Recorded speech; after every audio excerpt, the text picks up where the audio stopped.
क्या uniform civil code यानी कि यूसीसी लागू होने के बाद भारत हिंदू राष्ट्र घोषित होगा?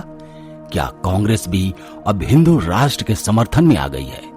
और यूसीसी पर चर्चाओं के बीच अचानक सीएम योगी का बयान हिंदू राष्ट्र की ओर इशारा कैसे कर रहा है?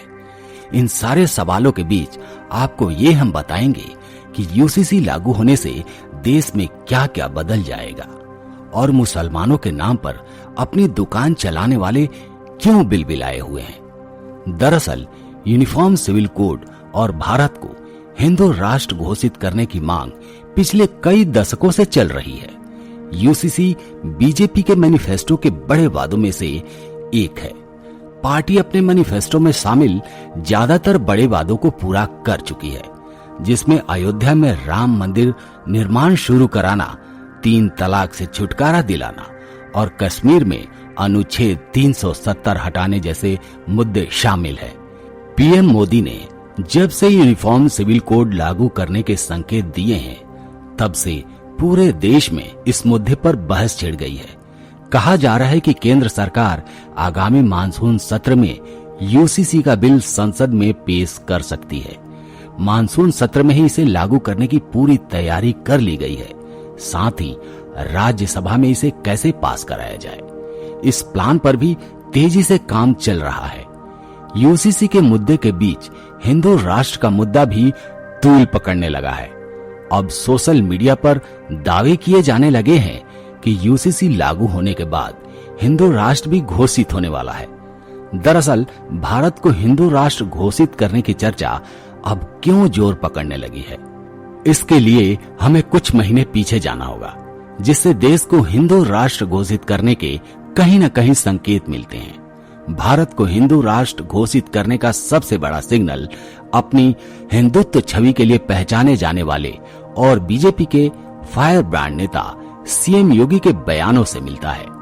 सीएम योगी ने सबसे पहले 2017 में हिंदू राष्ट्र का समर्थन करते हुए कहा था कि अगर ये लोगों और देश के हितों की पूर्ति करता है तो ऐसे कदम में कुछ भी गलत नहीं है।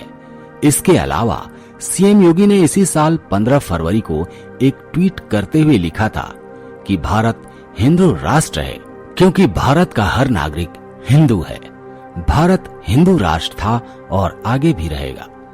सीएम योगी के इस ट्वीट के बाद पूरे देश में एक बहस छिड़ गई थी, जिसके बाद कहा जाने लगा कि अब जल्द भारत को हिंदू राष्ट्र घोषित कर दिया जाएगा, क्योंकि सीएम योगी जैसा नेता हिंदू राष्ट्र पर इस तरह बयान देते हैं तो ये बड़े संकेत के तौर पर देखा जाता है। तो ये रही अभी सीएम योगी के बयानों की बात, जिसमें हिंदू राष्ट्र की झलक साफ साफ दिखाई देती है। लेकिन अगर कांग्रेस का ही कोई बड़ा नेता हिंदू राष्ट्र का समर्थन करे तो हर किसी का चौंकना भी लाजमी है। दरअसल कुछ दिनों पहले ही छत्तीसगढ़ के रायपुर में कांग्रेस विधायक अनीता शर्मा ने हिंदू राष्ट्र बनाने के लिए आह्वान किया और इसके लिए सभी को आगे आने को कहा था। विधायक अनीता शर्मा ने कहा था कि हम जहां भी हैं, हमें हिंदू राष्ट्र बनाने का संकल्प लेना चाहिए। हमें हिंदुओं के लिए बात करनी चाहिए और ये तभी संभव है जब सभी हिंदू एक साथ आए।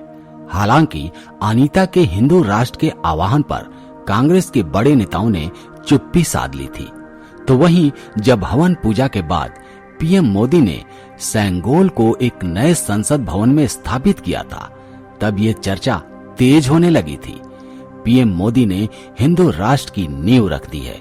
यही नहीं बल्कि बागेश्वर धाम के धीरेन्द्र कृष्ण शास्त्री भी आए दिन भारत को हिंदू राष्ट्र बनाने की बात करते हैं। उनका कहना है कि भारत हिंदू राष्ट्र तो पहले से ही है, इसकी औपचारिक घोषणा बाकी है। इसके अलावा 1 महीने पहले ही साध्वी रतंबरा ने पंडित धीरेन्द्र कृष्ण शास्त्री का समर्थन करते हुए कहा था कि देश को हिंदू राष्ट्र बनना चाहिए। हिंदू राष्ट्र बनने से पहले हिंदू को हिंदू होने का अर्थ चाहिए, जो बहुत जरूरी है, जिससे वो अपने को सही तरीके से हिंदू मान सके, हिंदू राष्ट्र को बनाने में आगे आ सके। वहीं उन्होंने देश में यूनिफॉर्म सिविल कोड को लागू करने की भी वकालत की थी। इन सब के अलावा हिंदू संगठनों के नेता भी हिंदू राष्ट्र की मांग करने के लिए आए दिन सामने आते रहते हैं, लेकिन अब माना जा रहा है कि यूसीसी के साथ ही हिंदू राष्ट्र की मांग भी तूल पकड़ने वाली है। तो चलिए अब जानते हैं कि यूसीसी लागू होने से क्या फायदा होगा और खुद को मुसलमानों का ठेकेदार मानने वाले इसका विरोध क्यों कर रहे हैं। दरअसल यूसीसी को आसान भाषा में कहें तो इसका मतलब है एक देश एक कानून। अभी के समय में शादी, तलाक, गोद लेने के नियम, उत्तराधिकारी संपत्तियों से जुड़े मामलों के लिए सभी धर्मों में अलग अलग कानून है। यूसीसी आने के बाद फिर सभी के लिए एक ही कानून होगा, फिर चाहे वो किसी भी धर्म का हो या किसी जाति का हो। अब सवाल ये है कि यूसीसी लागू होने से क्या बदल जाएगा।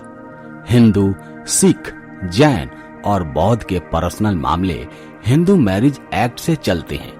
मुसलमानों, ईसाइयों, पारसियों के अलग अलग पर्सनल लॉ हैं। ऐसे में अगर समान नागरिक सहायता लागू होती है तो सभी धर्मों के मौजूदा कानून निरस्त हो जाएंगे।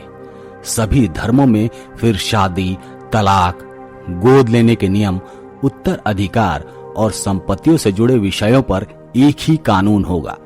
सबसे बड़ा असर इसका ये होगा कि हिंदू, सिख, ईसाई, बौद्ध, पारसी और जैन धर्म में एक शादी की ही इजाजत है। दूसरी शादी तभी कर सकते हैं जब पहले पत्नी या पति से तलाक हो चुका हो, लेकिन मुस्लिमों में पुरुषों को 4 शादी करने की इजाजत है। यूसीसी आने पर बहु विवाह पर रोक लग जाएगा। इसके अलावा इसका असर तलाक पर भी पड़ेगा। हिंदू समेत कई धर्मों में तलाक को लेकर अलग अलग नियम है। तलाक लेने के आधार अलग अलग हैं। तलाक लेने के लिए हिंदुओं को 6 महीने तो ईसाइयों को 2 साल तक अलग अलग रहना पड़ता है, लेकिन तलाक का अलग नियम है। यूसीसी आने पर यह सब समाप्त हो जाएगा। बच्चा गोद लेने के अधिकार पर भी इसका असर पड़ेगा। मुस्लिम महिलाएं बच्चे को गोद नहीं ले सकती, लेकिन हिंदू महिलाएं बच्चा गोद ले सकती हैं। यूसीसी आने से सभी महिलाओं को बच्चा गोद लेने का अधिकार मिल जाएगा। इसके अलावा संपत्ति के अधिकार पर भी इसका प्रभाव होगा, क्योंकि हिंदू लड़कियों को तो अपने माता पिता की संपत्ति में बराबर का हक है, लेकिन पारसी लड़की अगर दूसरे धर्म के पुरुष से शादी करती है तो उसे संपत्ति से बेदखल कर दिया जाता है। यूसीसी आने से सभी धर्मों में उत्तराधिकार और संपत्ति के बंटवारे से जुड़ा एक ही कानून होगा। यानी कि यूनिफॉर्म सिविल कोड से वैसे तो हर धर्म के लोगों को फायदा होगा, लेकिन सबसे बड़ा फायदा मुस्लिम महिलाओं को होने वाला है। मुस्लिम पर्सनल लॉ बोर्ड और उनके सहयोगी संगठन का अस्तित्व खतरे में पड़ जाएगा, इसलिए वो नहीं चाहते कि ये लागू हो। मुसलमानों की ठेकेदारी करने वाले लोगों को लगता है कि यूनिफॉर्म सिविल कोड उनके धार्मिक मामलों में हस्तक्षेप है, जबकि इसमें महिलाओं और पुरुषों को समान अधिकार की बात की गई है। इसका धर्म से कोई लेना देना नहीं है। खैर, अब देखना ये होगा कि यूसीसी कब और कैसे लागू होता है।